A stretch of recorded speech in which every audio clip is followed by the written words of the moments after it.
We made it! You have no idea. You have no idea how hard the last 20 minutes were. And I'm not talking in a pseudo-sexual sense. I'm talking in a, what do you mean it's not working? So, hello, Keith. Hello, Keith. Yes, not working. It's not working. Everything's lame. Everything's lame. There's still a delay. There's a delay on your talking, and I imagine there's a delay on my talking too. Hmm.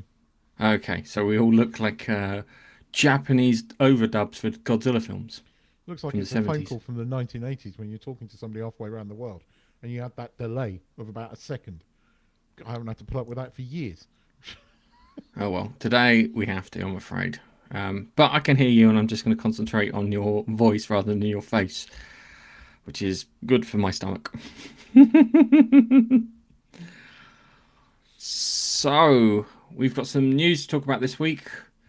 We've got Ted Lasso, Spider Man, Marvel, Blade, and something's got cancelled, which is a surprise to everybody. A total surprise. So surprised. Who'd thought the TV show that appealed to no one, which nobody watched, would get cancelled? But hey, we'll get that when we'll get there when we come to it. So. Our first story is it's official. Fans of the beloved series Ted Lasso can rejoice as the show is heading towards season 4 greenlight. According to a Variety report, Warner Brothers Television has picked up the options for the original cast members, including Hannah Waddington, Brett Goldstein, Jeremy Swift. Whilst Jason Sudeikis may no longer be the lead star, he's expected to remain involved as executive producer. This news comes after much speculation hinted from Warner Brothers. TV CEO Channing Dugney, who previously teased that the door would still be open for more Ted Lasso, with negotiations for other key cast members, including those under the US SAG-AFTRA contracts, is still pending. It looks like Ted Lasso's legacy is far from over. Wow, I struggle with that. Yeah. I mean, I still think your idea of a movie would have been better, but maybe that's what they'll do. Maybe they'll build it up to the final episode, and that's when Ted turns up. But you can't do a season 4 without having Ted in it at some stage. Um, I mean, you can do episodes without a lot of Ted in it. I think that can work, but you have to have Ted to turn up at some stage, or I think it won't work. Mm. Ted is the glue that sticks it all together, if you know what I mean.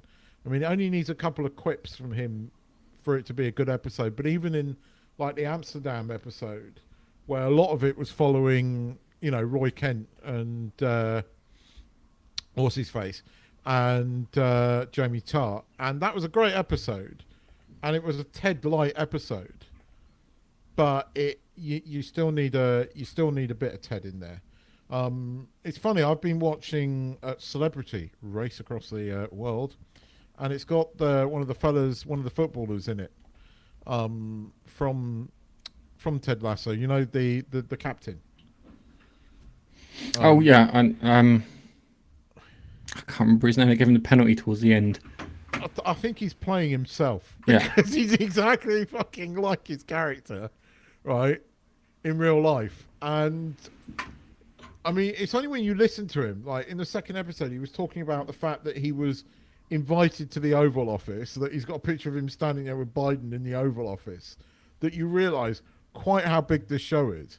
So all these Mm. people that say, "Oh, I don't watch Apple TV," it's bullshit. There are a lot of people watching that Ted Lasso, and it's a huge show. So it makes sense that they're doing a season 4.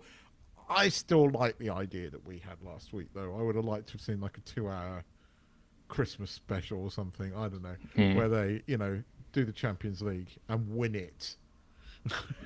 Yes, that's the important thing. 'Cause that's the one thing that was a one thing that was never really resolved was them winning. something of some sort, shape, or description. But I mean, Roy Kent as head coach, with coach, that could work.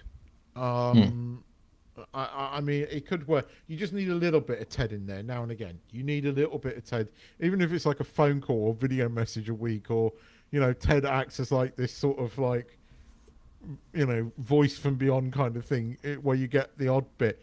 You need a tiny bit of Ted there, or it doesn't work. Yeah. But I'm up for Ted Lasso season 4. It's still better than not having anything. Yeah, true. It's, as I said before, I don't know how they could do it. I think one thing that Warner Brothers should do is they should speak to Apple and say, can we just get these things put on regular television? Because I think everyone would love it on regular television. I think there's an opportunity there for it to expand out. And I think it'd bring more people to Apple TV when they have the new series come out too. So, that's where... I know that Apple paid for it, but there's a chance to make some more money off the back of that.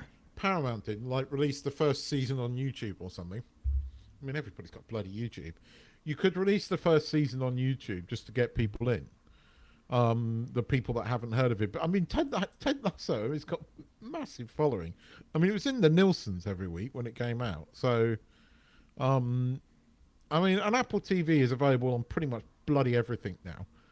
So it's not like you need an Apple device to watch Apple TV. I mean, Apple on my Samsung TV. But I mean, Ted Lasso is still one of my favourite things. I watch an episode of it when I'm feeling really fucking shit, and it always sort of cheers me up. I suppose, I mean, it's the episode, the one that I still love is the one where Roy Kent quits. Quits is Sky Sports thing, and then, comes back to the club. I love that fucking scene, I mean, I like Roy Kent as a... Biffa, you're here. Sorry. Biffa, you're not dead. Good. I'm joking, mate. Missed you last week. But I love that episode, and I love the character of Roy Kent, and in many ways he is my favourite character. But you've got to have a bit of Ted, or it doesn't work.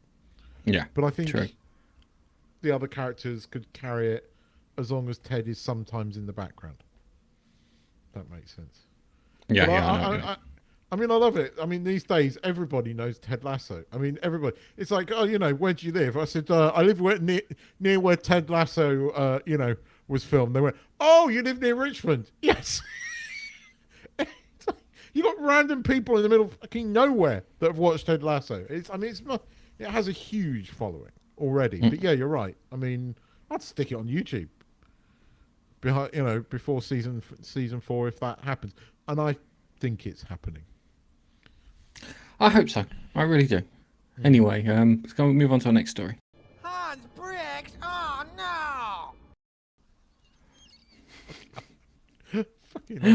Exciting news for Spider-Man fans, as new rumours suggest that Sydney Sweeney, a rising Hollywood star, may take the iconic role of Black Cat in the upcoming Spider-Man 4.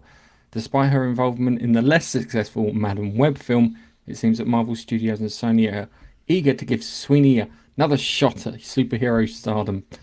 The move is in line with the trend to reimagine characters, giving the actors a fresh start in the Marvel Cinematic Universe.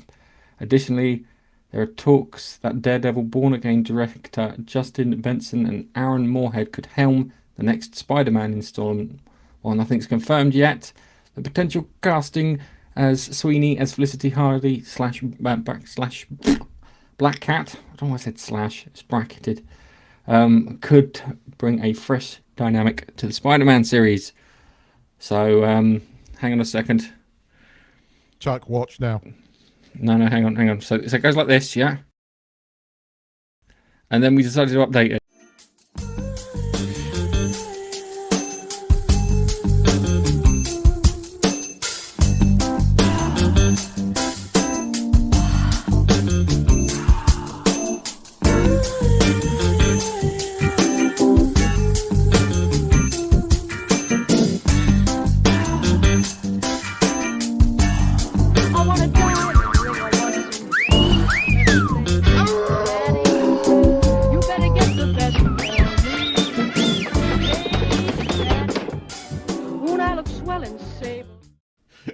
Lots of months are promising. Where did you get those pictures from? I just put Google Sydney Sweeney sexy. At which point my wife comes in. What are you doing? I'm doing something for Gareth. Thanks, Keith. We appreciate it. What do you do?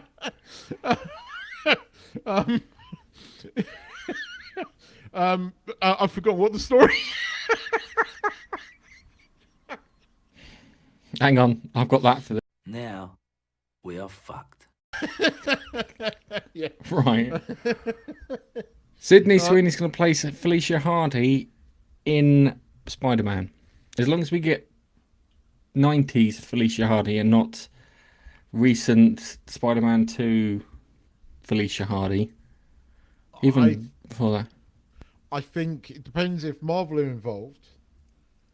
And bear in mind that the rumours seem to be true that Marvel did sack all the activists. I think we'll get a 90s one. I mean, Sydney Sweeney doesn't seem to be buying to the woke bullshit. I mean, recently people have sort of had a go at her for like appearing in movies and getting her babs out. And she says, if I want to get my babs out in movies, I will do so. And I will continue to do so. And she doesn't genuinely seem to give a shit. So, I'm going to go and see it. Sydney Sweeney. I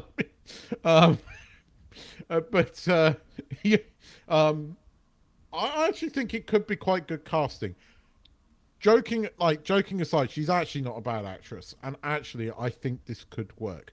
Let's say you need a lady with assets that can act to play this part well. Okay. She's got to be a seductress, and she has to have certain qualities in order to work. I think if it's true, it's good casting. Okay. All right. And I mean, look, Madam Web didn't work, but the people who all went to watch it because of her. I mean, that fucking dress Yes. she wore at the premiere. They all did talk about her on a bloody what do you call it, the red carpet. Just like to point out that Craven the Hunter's due at the cinema soon. Just saying, might be good for a laugh. Not necessarily entertainment. I don't know. I mean, Sony bless them, keep trying it, and I understand why. I mean, Marvel are, but Sony haven't managed. I mean, they completely fluffed up what's its face. I mean, the trailer to Craven looked better. Yeah. But it's just like, why do you keep wanting to do these movies about the bad guys in Spider-Man's that just make Spider-Man 4 with Sony. You're going to make with Marvel. You make a bucket load of fucking cash and be done with it. They keep trying to make this Spider-Man universe go, and they haven't succeeded. And you're right, Craven. Your comments are that a lot of people feel, and there's no one that excited about this movie. So I don't know why Sony keep doing it. I mean, I'm excited for Venom 3, partly because I think Spider-Man's going to turn up in it. But which one? I don't think it's going to be Tom Holland's. Garfield. My money's on Garfield. To be honest, I don't mind if it's Garfield's one, but I think it'll be. I think the reason I say Garfield isn't old enough, unlike Tobey Maguire. Yeah, but there was a lot of love from Maguire's Spider-Man in Spider-Man 3.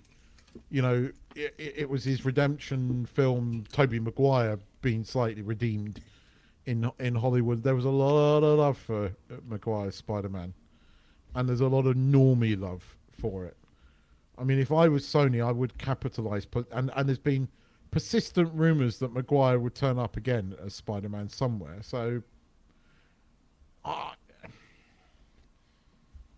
either of those actors could work up against the Venom. But, what are they going to do with Venom? Is Venom going to turn up in Spider-Man 4? Is Spider-Man 4 going to be a Marvel MCU movie, or is it going to be a Sony-only movie? I mean, Sony have the rights to use Tom Holland. I think the first thing they need to do is they need to bring it down from End of the World. Save the City. Just concentrate on saving the city. But that's what they did. I mean, they very much at the end of Spider-Man 3, he'd made his own suit again, right? And it wasn't like an Iron Man suit. You saw it, and he was, going over the lights of the Rockefeller Center, and that's what they were hinting at, that they were grounding him, back to the city. And you're right, it needs to be a citywide movie, a smaller movie, in order to work. But you could bring in some interesting characters. It's a shame that they brought Craven Hunter in to his own movie, because Craven could have been interesting done the right way in a Spider-Man movie. Yeah. But I like the fact that they're bringing Felicia in, and if it's true, that works. Again, you've got to have a reasonably young actress, which Sydney Sweeney is, and she's got to work alongside Tom Holland. So again, that it makes sense. I mean, jokes aside, and it's hard not to say it, but jokes, joking aside, she would. I think she would work. Yeah, I think she's got the potential to work. If I remember, she got her powers from the Captain America Super Soldier formula. So that would fit more inside the Marvel universe than it would necessarily the whatever they call it, the Sony Spider-Man verse. See, the best thing about that is probably I like the Miles Morales' animation bits. There are issues with them, but I still enjoy watching them as a piece of entertainment, which is fantastic. But the issues I've got with them are nerd issues. Classic nerd issues, like you should have with films. Like I probably will bring up in Batman when we talk about Batman later. Nerd issues. How did he? It's just like he's attached to that train. Is he not hitting the bits as he's going past the support? I don't care. Actually, we'll talk about that in a bit, because it's my favorite. Fucking love that film. You're not going to ruin it for me. But I'm up for Sydney Sweeney as Felicia. It works for me. Okay. It definitely works for me. All right, then. I suppose one more go won't hurt anyone.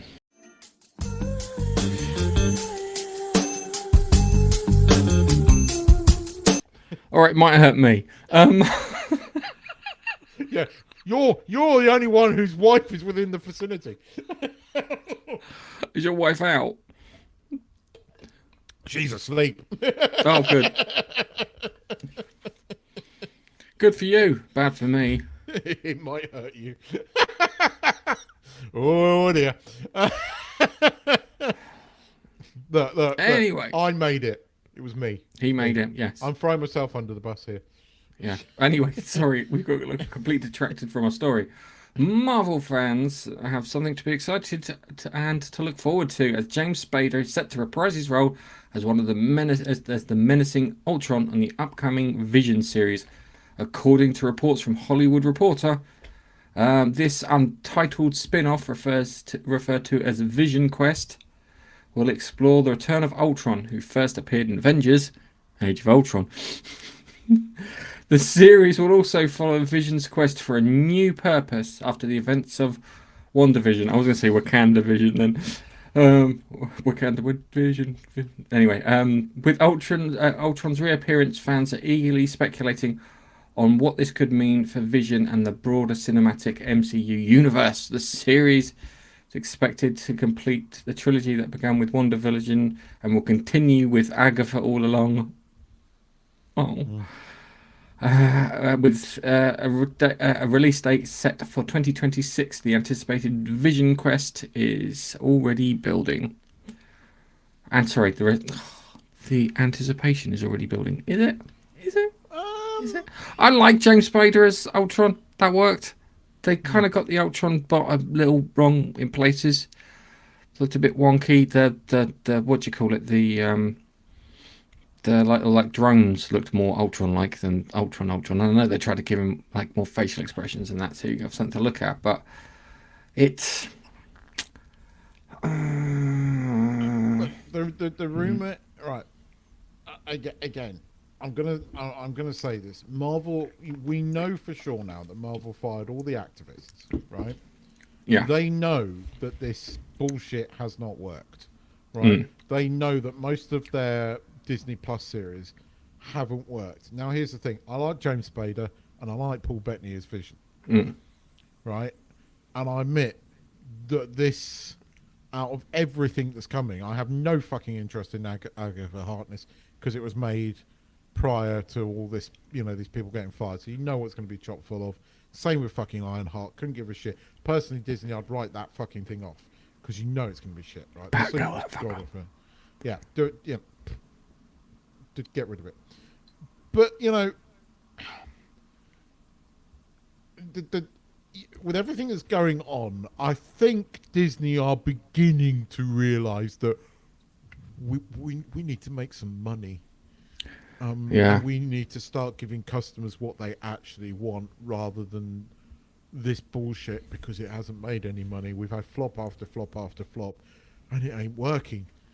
I mean, it's not the first time James Spader's come back because he did voice Ultron in the What If series. How they bring him back will be interesting. I know, sir. Okay, go on. In Age of Ultron, he tried downloading his consciousness into Ultron. Didn't quite complete the entire download, which means there would be an incomplete copy of Ultron somewhere in Vision. When they replicated him, they probably replicated him with that flaw in place. Now, with Vision having the control over the Mind Stone, he could probably keep that thing at bay, firewall the thing off. No more Mind Stone. Can't keep the thing firewalled off. It escapes. There you go. You're probably right. I've written the fucking story for you already, guys. Go. Start making it. 2026, which is when the Avengers movie is for. I wonder. I still say, and I am maintaining this, no matter how much speculation is going on, Robert Downey Jr. is back for more than what we're being told. I am absolutely certain of that. And if I am wrong, then Marvel are fucked. Because people are not going to accept it. You have to have a good reason. But again, when I saw this, I thought, for the first time in a very long while, even more so than Robert Downey Jr. coming back, it piqued my interest slightly. The needle slightly moved. And with everything else that's happened this week, it might be worth... the hope meter is slightly moved.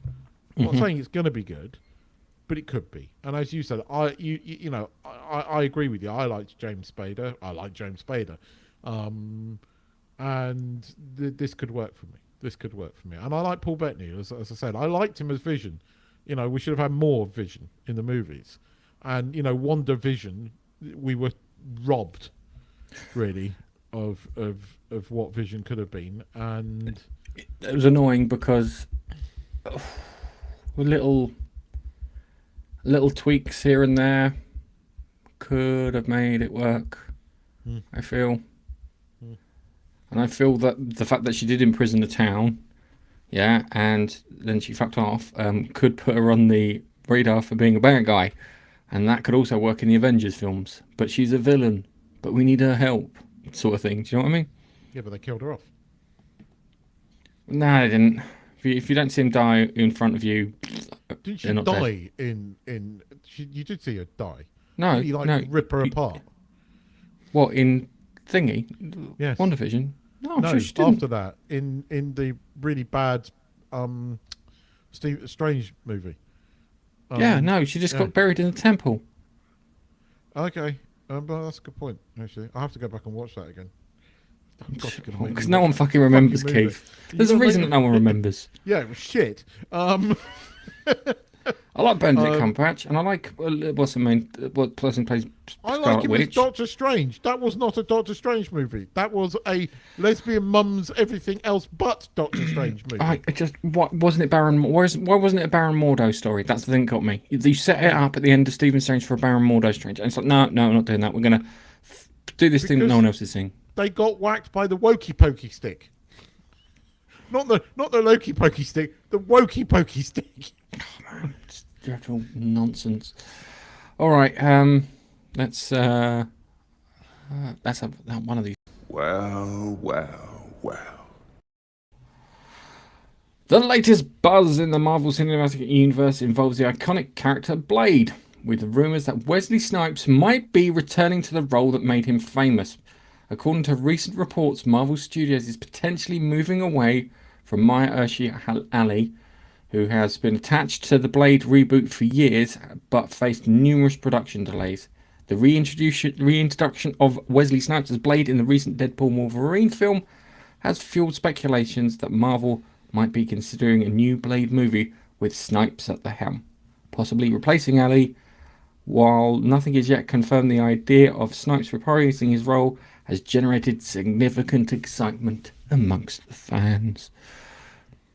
I don't know if this is true, but I know that the reaction to Wesley Snipes reappearing on screen in Deadpool has been absolutely huge. It's the one cameo that everybody talks about, right? It's not Chris Evans as what's his face, although that was cool. It is this one, and that's the one I reacted to in the cinema the biggest, because I mean I won't forget, because I was really audible. I went, no fucking way. I actually said that loudly, because it was the last cameo that I was expecting. And, you know, bravo to Marvel on this one for keeping this one quiet, because nobody knew it was coming. And it was such a cool surprise. And the thing was, in the fight scenes, he was fucking awesome. Right? I mean, him and Gambit in those fight scenes were just fucking epic. And I, you know, having seen it twice now, Wesley Snipes still got it. And I'm up for another Blade movie with him in it. I'm fucking there. I'm down for it. I don't know how they're going to do it, but I'm down for it. Yeah, I was thinking about that. I was thinking you could. The problem is that whatever money they've pissed away on the pre-production of the Blade film with Mahershala Ali, who's an Oscar winner, because being an Oscar winner, you can make demands, and it's like, this shit is script. This script is shit. But the rumor is he's had enough and fucked off anyway. I mean, we reported on that a few months back. Yeah, he's done with it. But they were going to make him the second supporting character in his own film. Of course, he's fucking off. Yeah, I'm bigger than this. I respect him for that. That's quite good. That's perfectly good reason.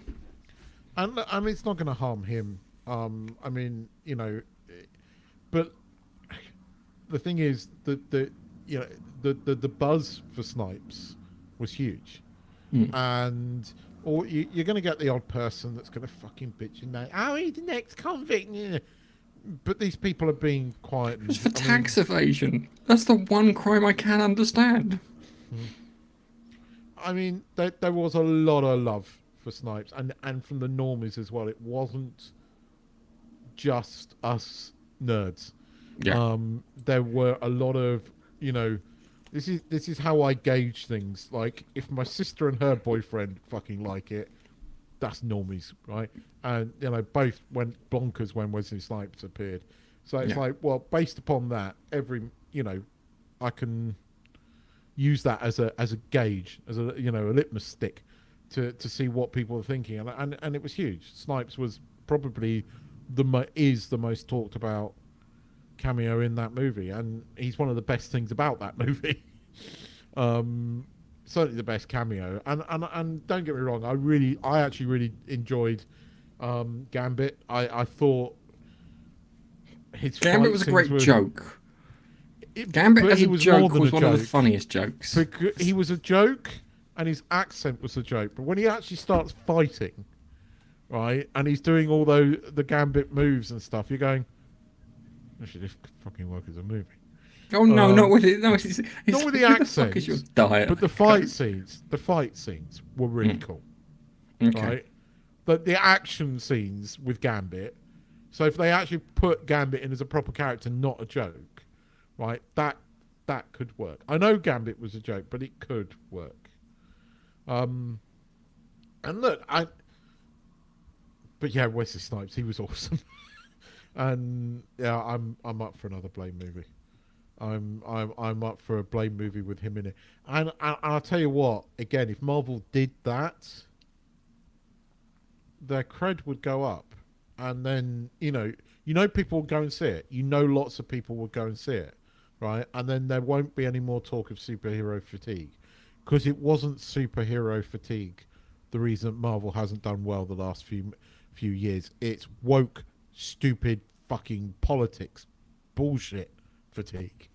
And that's why people didn't go and watch these movies, because they've been shit. They're just poor.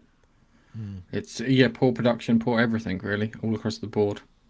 But they've cancelled Eternals 2. That's not happening. They've wiped off all these movies. Yeah, there is still some concerns. What's going on with Fantastic Four, that kind of thing. But I thought I was done with Marvel, and I might not be. Well, anything that's Marvel adjacent, Deadpool is Marvel adjacent. Even Kraven the Hunter I'm more interested in than anything that comes out of Disney. Does that sound really odd?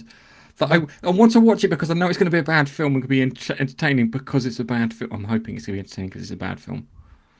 It might be a good film. I might walk in there surprised and come out the other side and go, wow, actually they learned their lessons.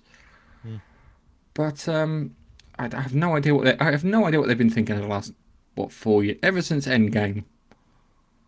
They don't know what they're fucking doing. No, I mean, okay, Spider-Man 3, but that was mainly Sony. Guardians 3 was pretty good. That was mainly James Gunn, who's fucked off to DC. Yeah. Let's see. I mean, it depends a lot on what they do and what they do next. Look, they brought the Russos back for those movies. So whatever you say, you can't say, well, these directors were cast. I mean, the Russos are capable of writing and directing fucking good movies, right? They're also capable of writing and fucking up the entire Marvel Cinematic Universe. But they are capable of writing good movies, right? So there is that, right? I can't remember who it is that's making Fantastic Four, but he is capable. He's not cast, right? So we will see. We will be patient and we will see. Okay, next story. I'm going in. Cover me, Porkins. I'm right with you, Red 3. Got a problem here. Eject! I can hold it. Pull on! No, I'm all right. Do you know the funny thing is every time me and my brother Duncan watched Star Wars, we always made the joke that he spilt his milkshake and that's why he crashed. I spilled my milk! Didn't he have time to finish off the word?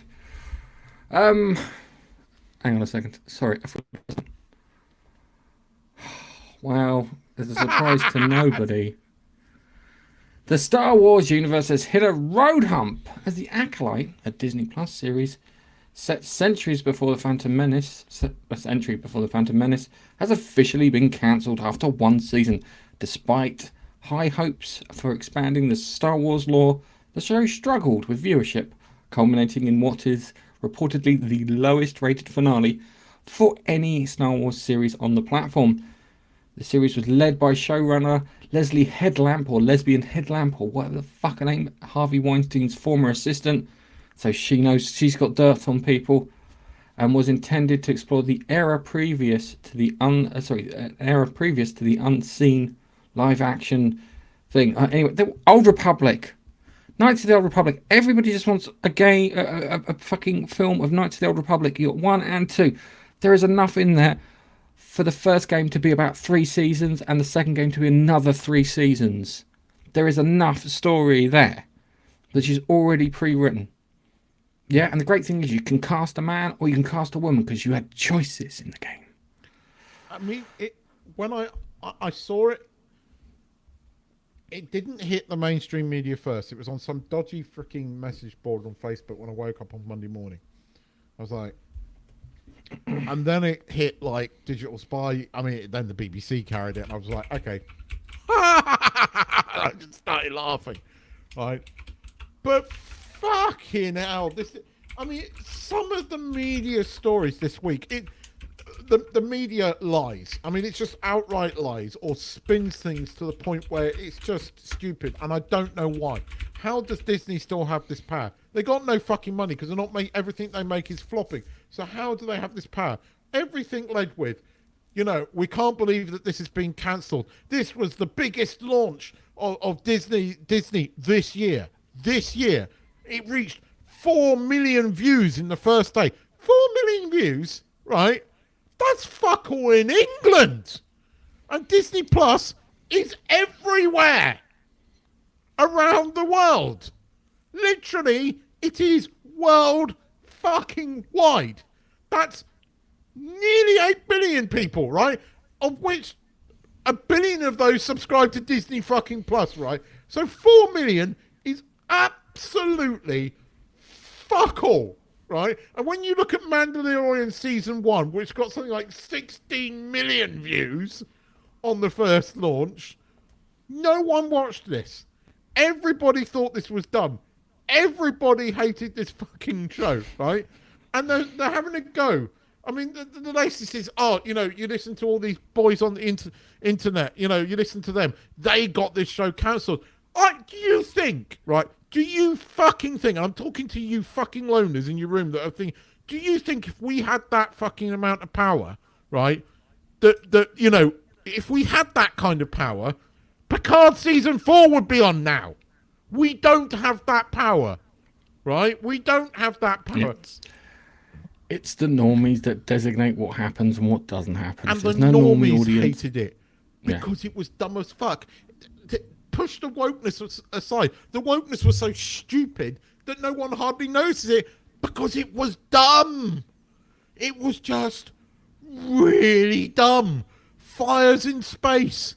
I mean, fucking please. Rebooting, doing a smartphone, iPhone reset on a droid. And then the media's latest thing. Star Wars fans in their masses have signed a petition to get the Acolyte into Season 2. Guess how many subscriptions it got on the first day? I think it was about 70 or 700. 700. But they went, Okay. right, the story was, Star Wars fans in their hundreds have signed this petition. In their hundreds. Right? It's such disingenuous bullshit. It tries to make it sound like it's... No, right? Hundreds, right? Hundreds. What happened when Lucifer got cancelled? Thousands of people fucking signed that petition. Thousands. Disney has cancelled this. Within days, they deleted all of the bloody merchandise off their own shop. This is going to disappear because everybody hated it. It's just these sad little woke wankers who've got nothing else in their lives that are nasty, violent, vicious people that like this series. And you, sirs, are ma'ams, or whatever you are, sorry, let's get pronouns in there. It's, you're the only ones that like this, and there's fuck all of you out there. There's a tiny amount of you. 35,000 that petition's on now. But you read the petition, no one's going to sign that. We love it because it was diverse. We want it because it represented us. Oh, fuck off. Okay, so that's just, not why you save a TV series. You save a TV series because it was good.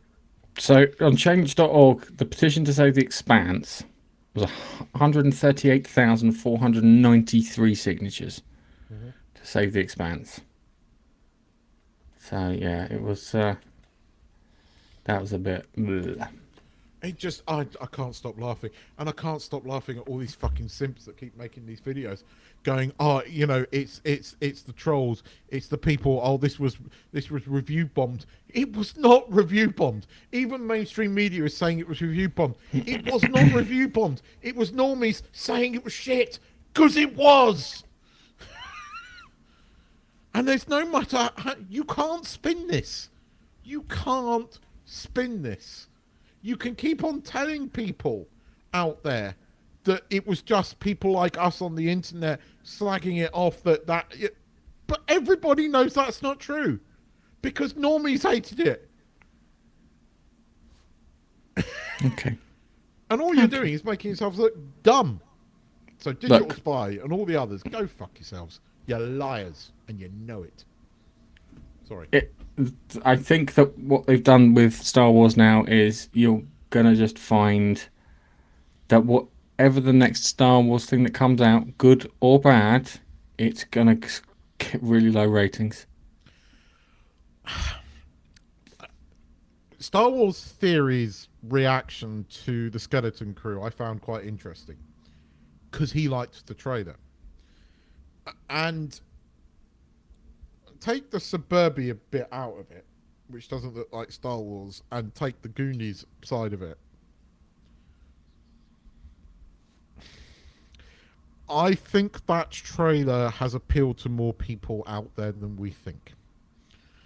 And I think Skeleton Crew will start off no one watching it, but I have a sneaking suspicion it's going to be better than we think it is. I think it's going to be a bit like Andor, and I think it's going to end up doing well because Andor didn't do very well, but word of mouth and people kept going on saying watch it. A lot of people have ended up now watching Andor, and there are people out there that genuinely don't like it because some people don't like slow burners, and I get that and I respect that, right? It is a criticism that we can level at the show. I liked Andor, but I understand why people didn't. I've got a sneaking suspicion that Skeleton Crew could do quite well. No, you're wrong. That's it. Full stop. You're wrong. This was shit. This has put everyone off. People aren't going to come back. Yeah, how many times can you do it to the point you go, ugh. Picard season 3. That was word of mouth though. But if this is what I think it will be, middling. You've made a bold assumption. No, this is Kathleen Kennedy. No. She hasn't fired her woke activist people that she's got in her organisation. I'm making an assumption based upon that trailer, and I'm saying it's either going to go the way you think it's going to go, and you are absolutely right to think that, or it's going to end up being word of mouth and being better than we think, and it's going to do what Picard season 3. If Disney are intelligent and it is that good, they'll do what Picard season 3 did and push it out to those YouTubers, those naysayers, like what because you've got to give it to Metalis.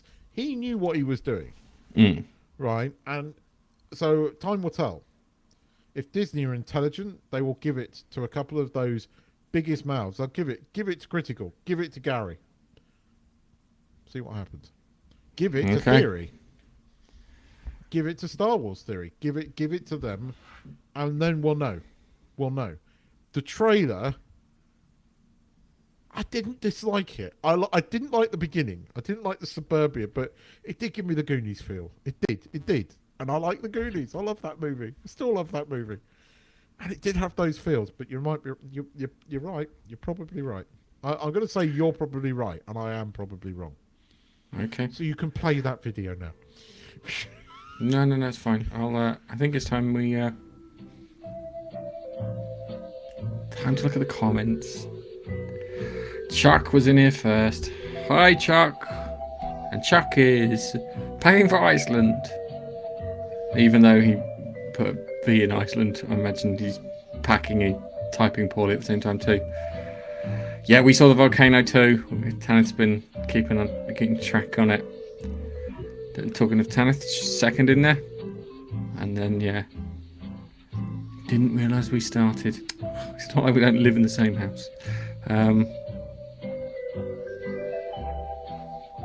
Will YouTube share it? This is Ted Lasso. Don't think so. Even though Warner Brothers made it for Apple. I need to turn this down, it's a bit too loud. Even though Warner Brothers made it for thingy. So I was thinking about putting it on some Warner Brother channel of whatever they've got. I don't know what they got. I don't remember they had the CW at one point. And Biffa's alive. Hell. And last week he had plans. So he hadn't died, Keith. He was just busy like normal people. Yeah, so Sydney Sweeney reaction. Sydney Sweeney reaction. Sydney Sweeney reaction. Sydney Sweeney reaction. Sydney Sweeney reaction. That's definitely a Sydney Sweeney. Sydney Sweeney reaction. To the people listening on the podcast, yeah, Chuck's in trouble. Read the next one, Gareth, because don't. Oh, you're skipping that. No, well, the next one, look, limited blood. I'm pretty sure she said you're in trouble as well, but this is a reaction to That one didn't show. Oh, maybe it's been deleted. When you said Garfield, as in Andrew Garfield, plays Spider-Man, you thought we meant the cat. That would be quite funny. Go. It's there. You're in trouble too. It's further down. Oh. Hi, Steve. Yeah, encore. Yeah, because I got it for the second playing. That was it. Sorry. It might hurt you. Might have voiced. Oh dear. And Chuck looks like he's in trouble too. Maybe after the Sydney Sweeney stuff. Oh dear.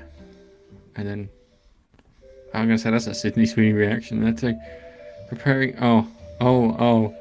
Yeah, Are you gonna fly a drone into a volcano? Well, yeah. Why wouldn't you?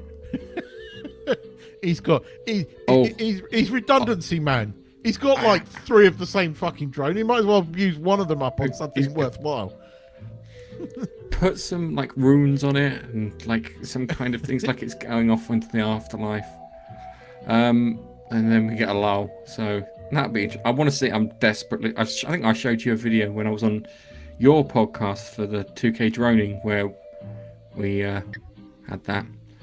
Anyway, let's turn the chat music down. So we're going to do a trailer first. Yes. So we're going to do a trailer first. So this is for a thing called Secret Level, which apparently is like little mini films based off of video games. So let's see what this looks like from Amazon. Yeah, but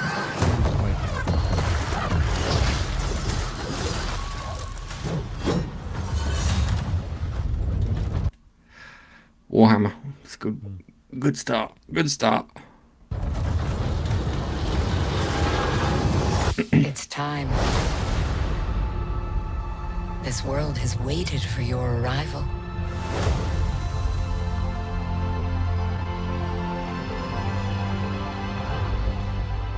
It is you. You will open the door. Because you are the chosen.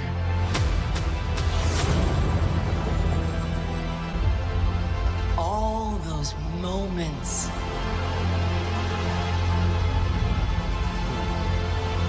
It's a new adventure. I think I saw God of War in there. Hang on. yeah, you did. Did I see God of War in it? Okay, we'll come back in a That minute. looks like Lord of the Rings. Just for you. In December, that's not too far away. That looked like Bioshock.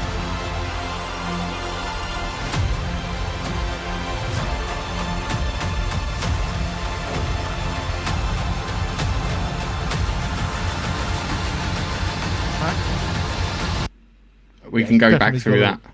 Definitely God of War there. Yeah. Come in.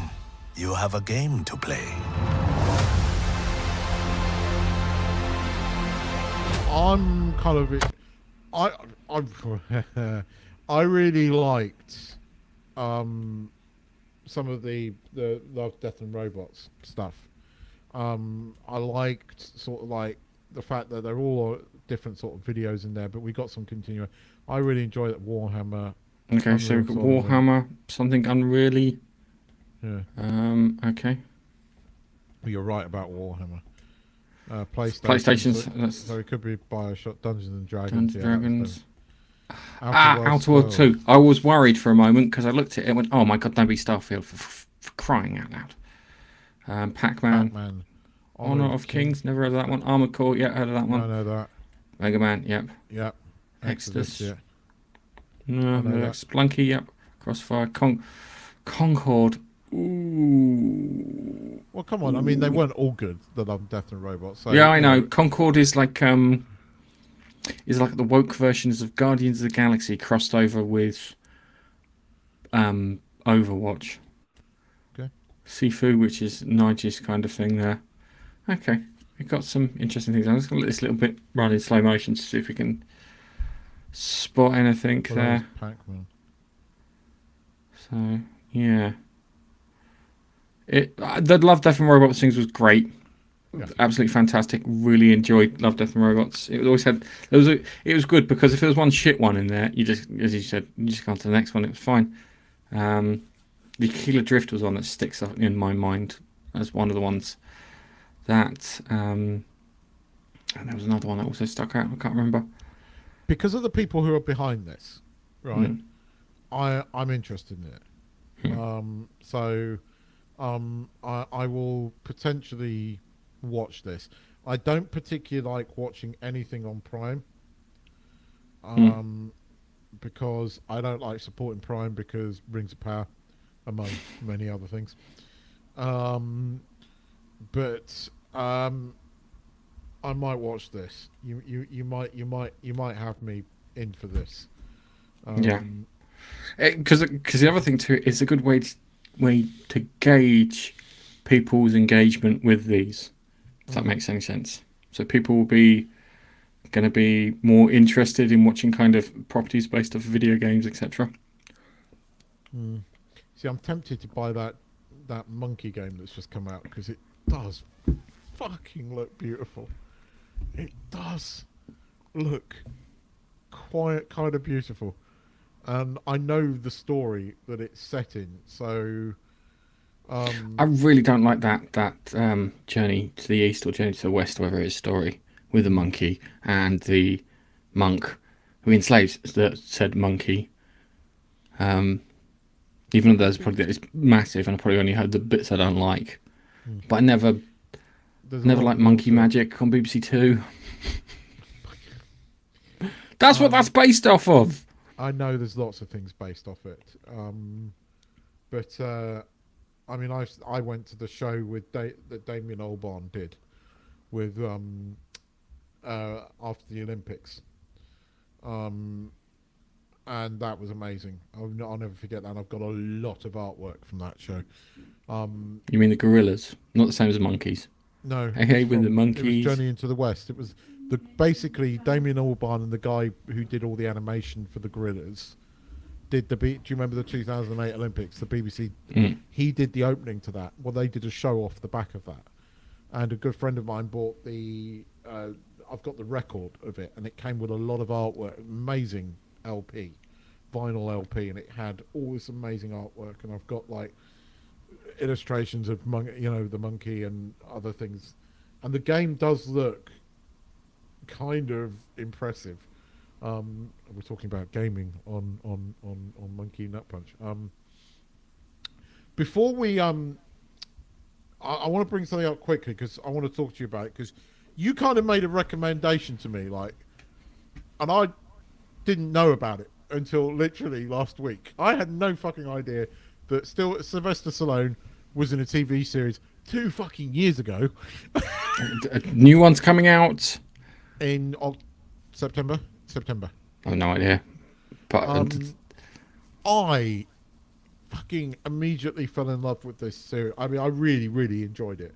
The guy that plays the weed seller and the crypto criminal, right? He was obviously in Silicon Valley, right, for 5 years, right? And did you get the comment? I think it's in the 9th episode, is when he's hacking. And they go, how did you learn this shit? He goes, I worked for an internet startup for 5 years. I was like, that was the Silicon Valley comment. But I really enjoyed this. I didn't think I was going to when I read the premise. It was so much more. It was really good. Thanks for that recommendation. Tulsa King is what we're talking about. Tulsa King. Tulsa King. Tulsa King. Go watch it. It was really good. It is really good. Just wish you would listened to me the first time, Keith. No, Tulsa King's great. It's you never told me it was good before. I think this is the first time we talked about it, and I don't think we've ever reviewed it on here. Okay. I've never heard of it. I never heard of it until you mentioned it. You went, because I think we brought up last week, and I was like, I'm vaguely aware of it last week because I saw chat about season 2, and then you went, "Oh, Tulsa King is really good. You should go watch it." I went, "Okay." So I downloaded it and watched the whole lot in one day. Really was good, Gareth. Good call. Yeah, yeah, It's really good, isn't it? there are some great bits in there. There's like the quiet girl in the weed shop. Apparently, is a fucking marksman, but she doesn't like it because her parents got killed in a gunfight, so she's not too keen on it. And the what's the Indian's name? You've got the 2 Indians, and you've got the quiet enforcer. Or something. Is it Badface or Madface? Badface. Badface, I think it is. Yeah. He was brilliant. He was great. He was like kind of like, it's like I've got friends now, which was quite touching because he likes a rock, which is quite a male thing. I'm looking forward to season 2 already now. But no, I didn't think whatever I thought it was going to be, it wasn't, and I think the fact that it had characters in it that were like, you know, the weak guy who I knew, who was pretty much, he wasn't playing the sarcastic guy from the other one, but I still liked it. He worked as the weed guy. But Stallone was just really fucking good in it. Like, genuinely really good in it. I love this. I love his little rant in the car about pronouns. Yes. And that was him. That was Stallone saying that. That wasn't just the character. That was Stallone saying that. Yeah, I loved it. I haven't enjoyed something like that for a while, actually. And that was, you know, something new like that. Or to me, I haven't. That was genuinely, I really got into it and really liked the characters, and it wasn't stupid woke. And it worked. The whole thing worked. And Stallone was just fucking awesome in it. And the ending, I was like, I'm glad I didn't watch it 2 years ago, because I'd be pretty pissed off if I had to wait 2 years for season 2. Oh, dude. It's, what would you call it? That's one thing that pisses me off about the way TV series are made now. Oh, we make a TV series. Oh, 2 years later, we'll do another one. I've moved on. I was ranting about the other week about the like 2 or 3 year gap. I mean, Stranger fucking Things. Come on, 5 seasons in what, 12 years? It's just ridiculous. But yeah. Sorry, I've got to answer Laurie's. I haven't. He loved it. I didn't love. I thought it was a good movie. It was a good movie. It's not the best. There's some plot holes and bits in it, but it's got full of practical special effects. The look is fantastic. The feel is fantastic. Andy, the character in it's fantastic. I think my biggest issue with it is that the characters aren't as bold and dynamic as you get from like an Alien or Aliens or even Predator or Predator 2. Excuse me. And I think if you gave more of a shit about the characters, you'd overlook a few things. And there is a surprise cameo in there. So it's not surprise women. No. I'll probably watch that on a download, because I'm not going to get a chance to see it at the cinema. So I will probably watch that when it comes out on whatever streaming platform it comes out on. But yeah, I mean, so I watched Tulsa King this week. That was the thing, or Tulsa King or whatever. I watched that this week. That was what I watched. So yes. Yeah. It's I can't wait for the next one. So I was just trying to see if I can find any news on the next one. It's out in a couple of weeks. I've seen the trailer. The trailer's good. It's got the dude. You know him. I don't know his name, but he was in like Arrow and Flash. He played like a bad guy in that.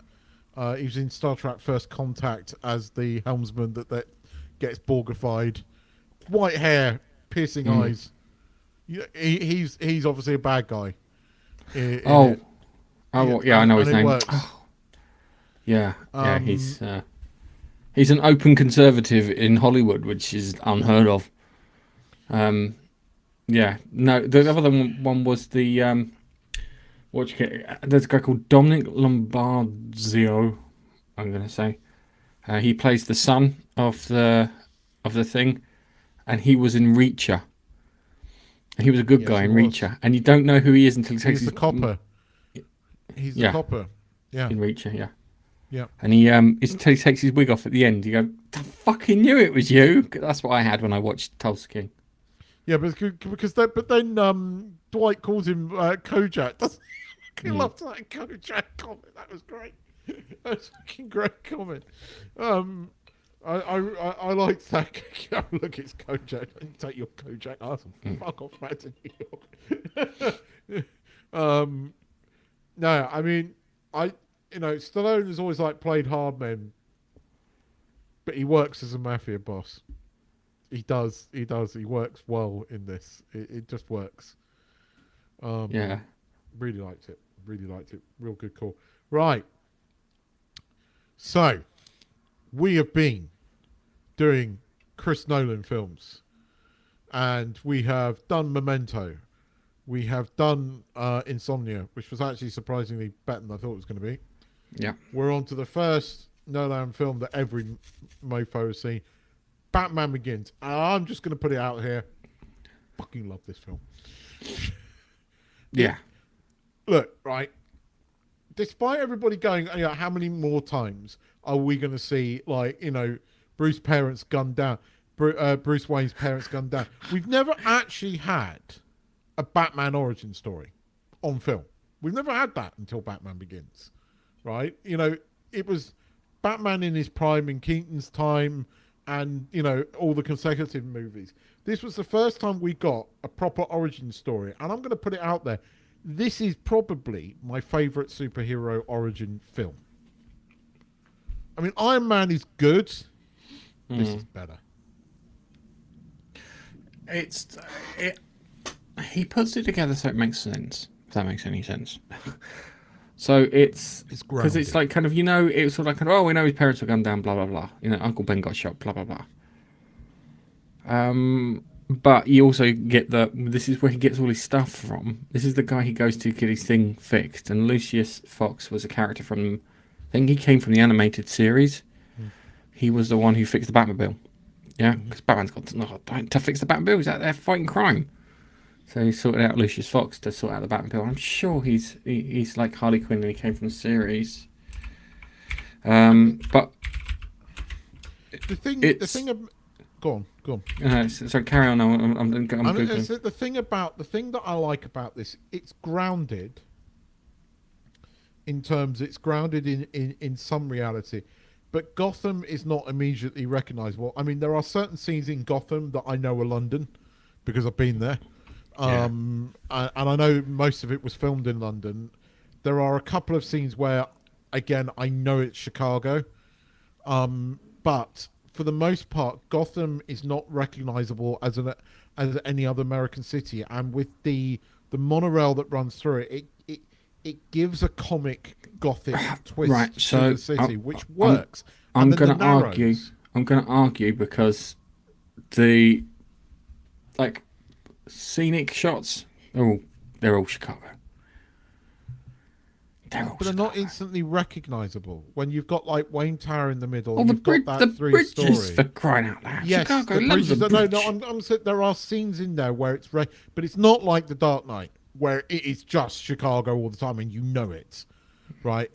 There's no Gothic look to it. At least here there is a Gothic look. The Narrows. I mean, you just don't get that in any city. And again, the way it had that comic book feeling to it, even though it was a grounded movie, that it had that comic book edge to it that just doesn't show up again. Because in The Dark Knight, it's Chicago. Yeah. And in The Dark Knight Returns, it's New York. Yeah, I know. And again, it's recognizable as those cities where, and don't get me wrong, there is moments when I know it's London. Right? Well, it's the last scene where he's talking to Rachel, and you're like, kind of, That doesn't look very like upstate New York. That looks like Surrey. But I've forgotten how much I liked this. I love Liam Neeson in this film. I love Michael Caine as Alfred. When I first heard that they were casting Michael Caine as Alfred, I went, Michael Caine as Alfred? Actually, it works. Yeah.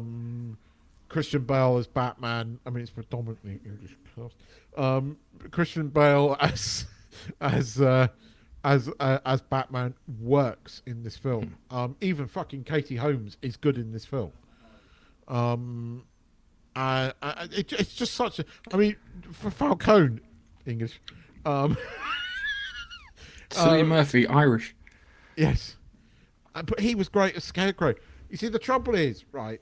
This was his best Batman film. Because whilst everybody goes on about The Dark Knight, and don't get me wrong, when we come to it, we're going to have a lot to say about it. And there is a lot of positive things to say about The Dark Knight, but it's half an hour too long, and they fucked up Two-Face. This film nailed it. Now, I know you're going to get your nerd on about when Batman's flying through the... when he's grappled onto the train, and how is he not smacking into the post. And I'm not going to lie, my nerd brain thought that yesterday when I was watching it, but I forgave it because it's a fucking good movie. But I know what you're like. It's like, I'm not going to say that Guardians of the Galaxy is the best Marvel film because it takes its mask off in space. And I know exactly what you're going to say about this. I'm not going to say it's the best Batman film because he got you hit by those posts. Okay, all right. So my first issue goes like this. Yeah, they poisoned the water with this substance which vaporizes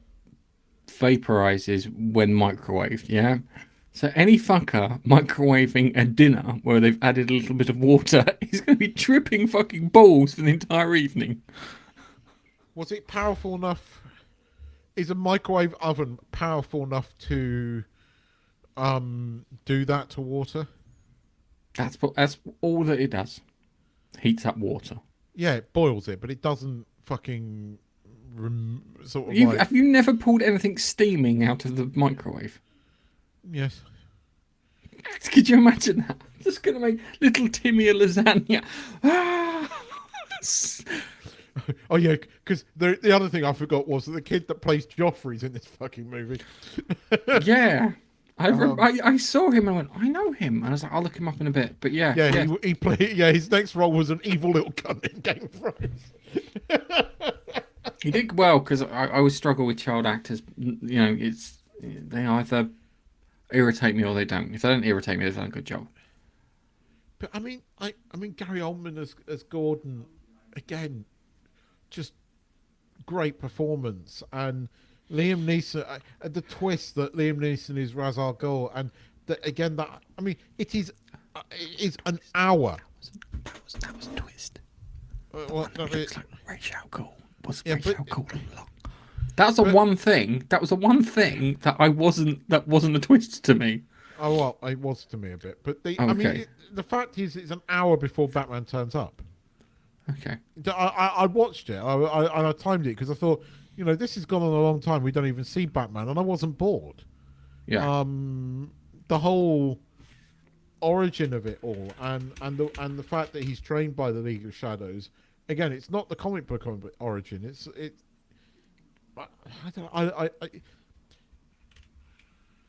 There are problems with Iron Man.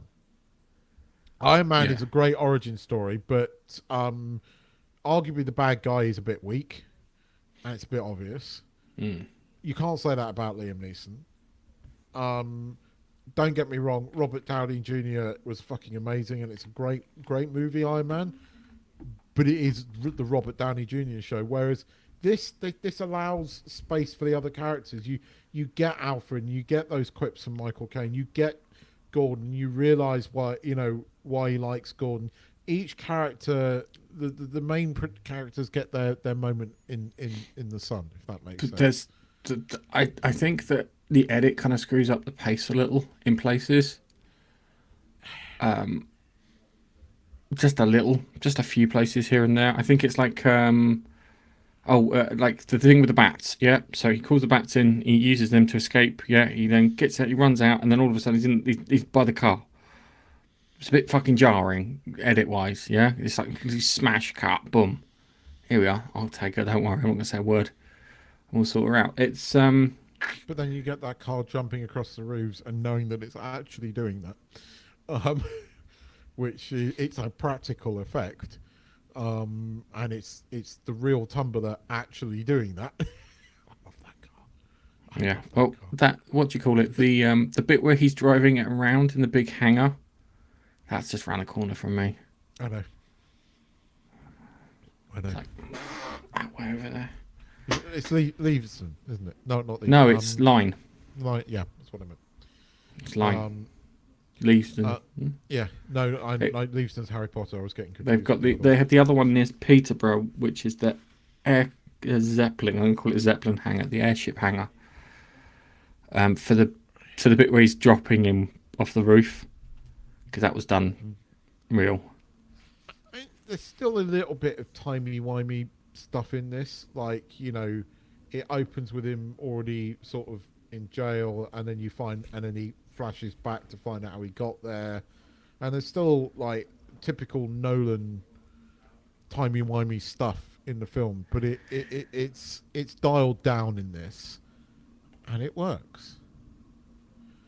I mean, I know that most people always disagree with me and go, oh yeah, The Dark Knight, I love Dark Knight because of what's his face's performance as a Joker, and don't get me wrong, but The Dark Knight is less perfect than Batman Begins. I don't know. I have to watch it and find out. Now we've stepped back from it, because when we had Dark Knight, I used to listen to podcasts, yeah, and when The Dark Knight came out, the movie podcasts would just compare everything to The Dark Knight for 3 months fucking straight after it came out. So, yeah. The Batman Begins is just better in terms of structure. You're right that there are moments in it that are slightly jarring, but I've forgotten how much I loved it. And the music is perfect. The cinematography is amazing in this film. Again, it's typically Nolan in that respect. The fight scene, like not the sparring scene when he's fighting on ice at the beginning, when he's fighting Liam Neeson before we know Liam Neeson is Ra's al Ghul. Again, great scene. Cinematically, it's great. And again, the one thing Nolan knows how to do is capture landscapes, and he does it bloody well, and it works. And all the landscapes you get in it, I love that sort of the bleakness of when he comes out and he meets Alfred at that sort of lone runway in the middle of nowhere. Again, great scene cinematography wise. And we'd never seen a grounded Batman film like this before. And I remember walking out the cinema going, I really enjoyed this. And I had that same reaction again yesterday. I watched someone do a critique of all the Batmen that have been portrayed in films. So you've got this was the idealistic Batman. Batman built off of ideals, and kind of he's more symbolic to everyone, which was the idea, and it makes more sense with the grounding and everything like that, and even like the curved lines in his suit. So if you look at like what's his Ben Affleck's Batsuit from the Snyder films, yeah, all square, yeah. Here's one that've got like there's curved lines in there, so it feels more natural. And then you look at Twilight Boys, Cedric Diggory's Batman, and they got like diagonals, yeah. So it's there are things to it that Nolan did and took and made it a bit more. So for example, I always make the joke I don't make a joke. I actually got my son and went, look, you have to see this. All right, so this is Batman, the Batman, yeah, where they have the car chase with the Penguin, yeah, and he kills about 50 people, yeah. There's no two ways about it. I then showed him the one from The Dark Knight Returns, which may be the worst car chase and bits that they've got in there, yeah? And you see that, and he goes out of his way to save even the bad guys from getting injured. Yeah, but so that's no Batman. one gets hurt. Yeah, he's got like he's got a thing to disable the bikes rather than do him in or shoot him, whatever. Yeah. Then you got Batfleck, just murders him outright. Yeah, I mean, this is my favorite Batman. I mean, I love Michael Keaton as Batman, and I always will. But this Batman, because of it's grounded in reality, but in such a way that it works for the character, and it's this Batman that we should have got in, versus a Superman, because it would have worked so much better. Because the reality versus the super, and Bale. This is one of Bale's best roles, and I mean, I love all three of the movies. Don't get me wrong. I'm sitting here slagging off Dark Knight, and I love the Dark Knight, and I know that I'm gonna piss myself laughing when that scene, because I laugh every time with the Joker. You want to see a magic trick? Shit, I love that scene every time. I can't help but piss myself laughing every time he does it, even though it's kind of violent, but it's violent in a very funny way. But I mean, I think this combines so many things that I love. I like really good cinematic films, and I'd forgotten about that until I saw Dune 2 and realised, what I'd been missing from so many movies were good cinematographers. Like, and when I was making videos and stuff, and I got into making YouTube videos, one of the things that I tried to do was good cinematic shots. And there is a lot of really good cinematic shots, and there's a lot in The Dark Knight as well. I mean, and I know I'm going to talk about one particular scene which I'm looking forward to watching again, but that scene when you first see him overlooking Gotham and he's just standing on a bit, it's a completely pointless scene in the movie, right? Because it makes no fucking sense why he's just standing around, and how he got there. I mean, and nobody can see him except the audience, but it's an epic shot as as the camera just pans around him and around the city, and he's just standing there in the dusk overlooking, and with that music, I don't care. It's one for the comic book geeks, and it works. That opening's fantastic. The other thing I want to talk about is the music in it. The music feels like it's pushing you along. It sounds an odd thing to say. The music actually feels like it's actually pushing you to go for, keep going. I agree with you totally. I loved the music to the film. I think one of the other things I love about it is the story behind the Tumbler. That they took it to General Motors. They took it to all these big fucking American car manufacturers, going, look, we've got this project, but because Chris Nolan wanted to do everything practically, it was like, this can't be a model. This hasn't got to jump across fucking roofs. This has got to do what you see it doing on film. This has got to be real. Like, all these fucking people turned him down. Then a bunch of guys in a fucking shed in Birmingham went, oh, I'll go get my cup of bother on him. I can't do a Brummy accent. Babster, Yeah, you're watching this. I need you to come and do it. But it was a bunch of guys in a shed in Birmingham that went, yeah, fuck it, we'll give that a go. And look what they made. Because the thing I like about this is that car is doing what you see it doing. It is literally fucking doing that. Like, when it's like, right, I want it to drive across the thing. They built a set of all those roofs in same studio, right?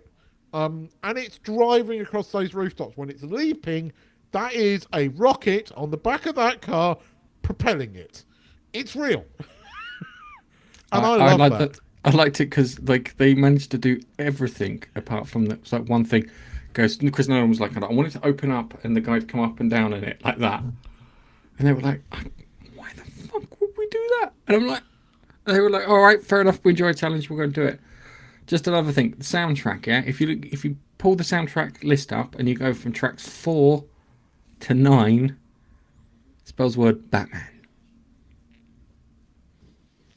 I was hoping it would have in front of it I'm. But again, I mean, the one criticism I have of the next few movies is Gotham doesn't look like Gotham, and there is not a lot of Gothic in Gotham. whereas in this one, the Narrows is pretty gothic, Mm. and quite comic book in its term. The design of the monorail is very gothic, and the fact that when you first see it in that flashback, it's all beautiful and gleaming, but again, very 1930s Art Deco, and then it's all fucked up when you see it later on. And again, I know your problem about the microwave, and I know your problem about the grapple, and I will admit, the microwave thing didn't occur to me. I'll give you that one. But I did think, why is he not bumping into anything? I did think that yesterday. But then he gets on there and he kicks, and he has that fight with Liam Neeson, and it's pretty fucking good. And you got, like, again, Gary Oldman driving the car, and I said, I've got to get me one of these. It's just, they're like, this is the one film that Nolan makes where he actually takes time to develop the characters. Right? So you have that. There's quite good characterization in this film. You get the motivations. And it works. It just works. The movie works more than it doesn't work, if that makes sense. Yeah, I know. I get you on that one. There are things that it feels more Batman in this than it does in the other ones. The other films are good, but this has got more Batman in it. If that makes any sense. Yes. No, it makes perfect sense, because the next one's more Heat. It's Heat. It's a Heat style movie, and the third one again doesn't really feel like Batman because he's weakened. This is Batman. This is Batman. This is Batman. I'm Batman. But this is proper Batman. And you know, I like Christian Bale as Batman. I like Kane's Alfred, even though when I first found out, I thought that's not going to work, and it does. It does. You know, the bit where it's like, you haven't given up on me, and Kane just turns around and goes, never, and it just works. It's like, and I love that scene on the plane when he comes back to life, and he goes, you know, if you're good, I'll let you borrow the rolls, like that, and he leans back. I love that scene. Yes. There's just little moments throughout the film, but the music and the cinematography play a big part in it. And again, he uses cinematography as a character. He uses music as a character. He uses really epic shots to drive the story, to give you, you know, he's not afraid to pull the camera back when it's necessary and push it right in when it's not. So like, you know, the bits when she goes into the underground, which again feels very comic booky, the camera pinches in, but when you know, it comes out again when it needs to. The moment when, you know, you're first in the docks, when he takes down Falcone, that first bit where he just pulls the fucking dude in, just great scene, because you don't see anything. It's all in your head. And it's only... And the bit where he gets, like, the dodgy cop and he pulls him up and down on the thing. Again, great. Because he doesn't hurt him. And you're right. He goes out of his way not to hurt people. And again, it just... Every time I see the Tumbler, it's my favourite Batmobile. I love the one from Keaton's era, but this one I love. Partly because I've been behind one on the way to work once when they were driving it. Probably to Lightwater. Christian Bale took that out for a drive to the local pub and parked it up. He had a drink and then jumped back in, and it was just like, kind of, I wonder if anyone... He was... Cheeky bastard was like, I wonder if anyone's going to notice. I was behind one of the ones from Batman Returns, so it was one of the desert-coloured ones. Not the actual black one. I've seen the black one, but I was behind one of them. God, the noise it made. Oh, I want one. I want one. I fucking want one. I want one. I want to get me one of those as well. But no, I was really enjoying this. I have to say, I'm looking forward to next week's as well. Because it has a performance in its Prestige. It's the next one. And there is a performance in this that I love. And it totally works. You talk about David Bowie as yes. Nikola Tesla. Yeah, it just totally works. Totally. fucking Really? Bowie.